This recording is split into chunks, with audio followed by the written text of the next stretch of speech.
During the Cold War, the world lived under a shadow most people could not see, the constant, invisible fear of nuclear war.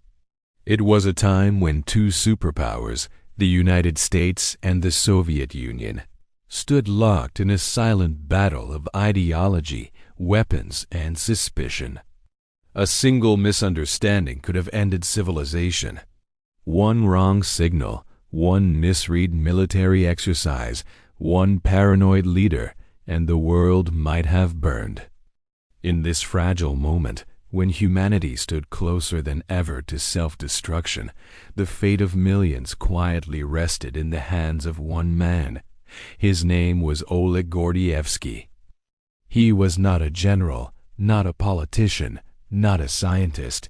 He was a spy, but not the kind from movies. He did not chase enemies through streets or carry gadgets.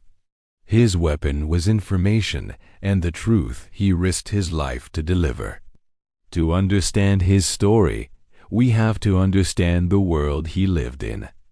After World War II, the alliance between the Soviet Union and the Western powers collapsed.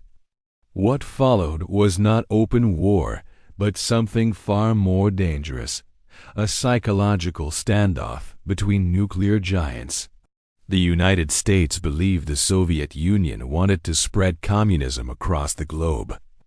The Soviet Union believed the West was preparing to destroy them. Both sides built thousands of nuclear weapons. Each missile could erase cities. Each side watched the other with deep, growing paranoia. This was not just politics. This was fear shaping history. Oleg Gordievsky was born in Moscow in 1938. He grew up in a family loyal to the Soviet system. His father worked for the NKVD, the predecessor of the KGB. From childhood, Oleg was surrounded by the idea that serving the state was honorable, even sacred. He was intelligent, calm, observant, the perfect candidate for Soviet intelligence. Eventually, he joined the KGB, the most feared intelligence agency in the Soviet Union. At first, Gordievsky believed he was serving his country, but history would change his mind. In 1968, the Soviet Union invaded Czechoslovakia to crush political reforms that aimed for socialism with a human face. To Gordievsky, this was a turning point. He saw tanks sent against civilians. He saw fear used as a tool of control. He realized the system he served did not protect people, it suppressed them. Something shifted inside him. He did not rebel loudly. He did something far more dangerous. He began to think independently. While stationed in Copenhagen, Gordievsky made a decision that could have cost him his life. He secretly contacted British intelligence, MI6. He did not do it for money. He did not do it for fame. He believed the Soviet leadership as paranoia could cause nuclear war, and that someone inside had to reveal the truth to prevent disaster. A6 tested him carefully. Slowly, they realized what they had. A rising KGB officer willing to pass crucial intelligence. From that moment, Gordievsky lived two lives. To Moscow, he was a loyal officer. To Britain, he was a priceless source. Every meeting, every message, every hidden note could have meant execution. In the Soviet Union, spies were not imprisoned quietly. They disappeared. By the early 1980s, Cold War tension had reached a terrifying peak. The Soviet leadership, especially under Yuri Andropov, genuinely believed the West might launch a surprise nuclear attack. This fear became an intelligence program called Operation RYA. The KGB was ordered to look for signs that the West was preparing for nuclear war. The problem was not that an attack was coming. The problem was that Soviet leaders were so afraid they might mistake normal activity for preparation for war. Many historians now believe 1983 may have been the closest the Cold War came to nuclear conflict. Soviet relations were collapsing. President Reagan had called the Soviet Union an evil empire. To Moscow, this was not rhetoric. It sounded like preparation for war. Then came Able Archer 83, a NATO simulation of nuclear command procedures. Normally, such exercises were ignored. But this one included new communication codes and realistic command structures. Soviet intelligence believed this might be cover for a real first strike. Missile units were placed on alert. Nuclear bombers were prepared. This was the moment Gordievsky's intelligence became critical. He told British intelligence that Soviet leaders truly believed war was imminent. This was not propaganda. This was real fear at the top. His warning changed how Western leaders acted. They reduced aggressive signals. They understood the danger of misunderstanding. A nuclear war was avoided not by weapons, but by information.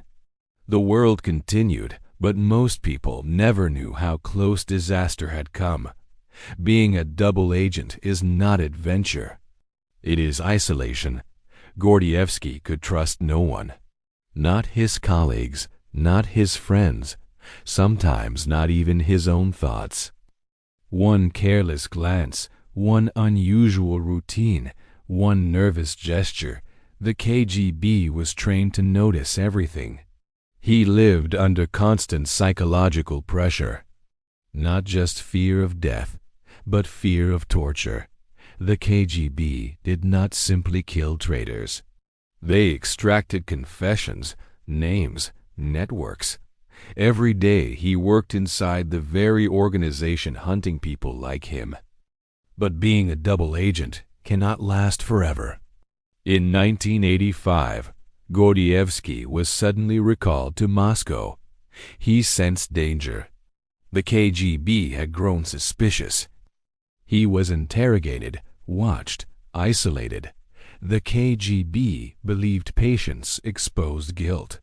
He was drugged once during questioning, possibly with a truth serum. He felt the walls closing in, but without solid proof, they hesitated. That hesitation saved his life. He needed to escape. British intelligence had a secret emergency plan for him. It was called Operation Pimlico. His escape was not dramatic like in films. No gunfire, no chase. Just tension so thick it could break a man. In a carefully timed operation, Gordievsky slipped surveillance, traveled across the Soviet Union, and reached the Finnish border. Hidden in the trunk of a diplomatic car, he was smuggled out of the USSR. If discovered, everyone involved would have been arrested or worse. The car crossed the border. Minutes later, Gordievsky was free. Behind him was the country of his birth. Ahead of him exile. In the West, he was safe. But safety comes with a price. He could never return home. His family faced pressure. His past identity was gone. He became a living secret. But his information reshaped Western understanding of Soviet thinking. Margaret Thatcher later said meetings with him helped her understand the Soviet mindset before negotiating with Mikhail Gorbachev. Trust, even limited trust, became possible. And the Cold War slowly began to thaw. History often focuses on leaders, but history also turns on individuals no one sees. A soldier refusing to shoot. A scientist choosing ethics. A spy choosing truth over loyalty. Gordievsky did not stop nuclear weapons from existing. He stopped misunderstanding from turning into war. And in the nuclear age, that may be the greatest act of heroism possible. Because nuclear war does not require evil. It only requires fear, pride, and miscalculation. One man reduced that fear. One man slowed that chain reaction. And because of that, millions lived ordinary lives unaware of the silent battle fought on their behalf. Thank you for watching. If you found this story as fascinating as we did, please like this video and subscribe for more hidden histories.